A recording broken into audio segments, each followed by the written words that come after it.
राग आला हो. काय राग आला तुला? आमच्या नवरा बायकोचं पाण्यात लागलं काय सांगावं तुम्हाला. काय झालं तुला? नको असं. भाऊ मी का हसतो. नवरा बायकोचं पाण्यात झालं कोणाला बरं वाटत नाही. बरोबर आहे भाऊ, तू बायकोच्या पोटाचे का? ए अरे तुला आईने जन्म दिला, तू बायकोचे गुणगान गातोय तुला काय माहितीये. काय? अरे हा आई माऊली म्हणजे फजिती पावली. अरे बायको मावली तिनं दुनिया लावली.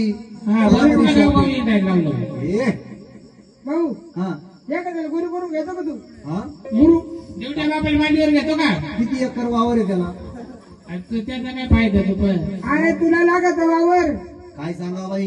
हा. आमच्या नवरा बायकोचं भांडण दुखलं. वेर भांडण असं तसं नाही. हा माई बायको मला बोलायला लागली, मी माय बायकोला बोलायला लागलो. वेर माई बायको मला हाणायला लागली, मी माय बायकोला हाणायला लागलो. रागाच्या भरात कोण कोणला हानीस काय सांगते तू. हा आहे का नाही. हा काय सांगावाय रागावायचा ग. रागावायचं ग मला लय राग आला. तुला अरे त्या अवसरावर उचलतं ना. तुला तुला राग येतो बरं. इतका राग आला मला. भाऊ ना, त्या पत्राचं घर उचलतो का? एवढा राग नाही आला. काय सांगा बाई. हा. एवढा राग आला.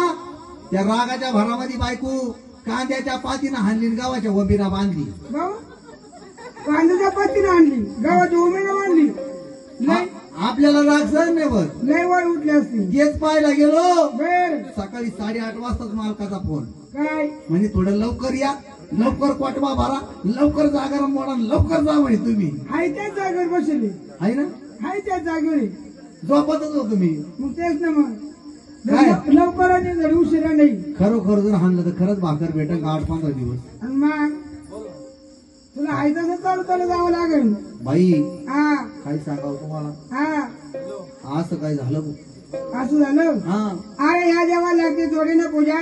बाई मग तेव्हा सांगायचं ना. काय? चला नवऱ्या बाईना नवरदेवाला उचलून घ्यायचं आणि मंडप मध्ये आणायचं. हा चला नवऱ्या बाई टापून नवरदेवाला उचलून घ्या. हाय तेवढ्या जोड्या झाला. 4-5 जावई.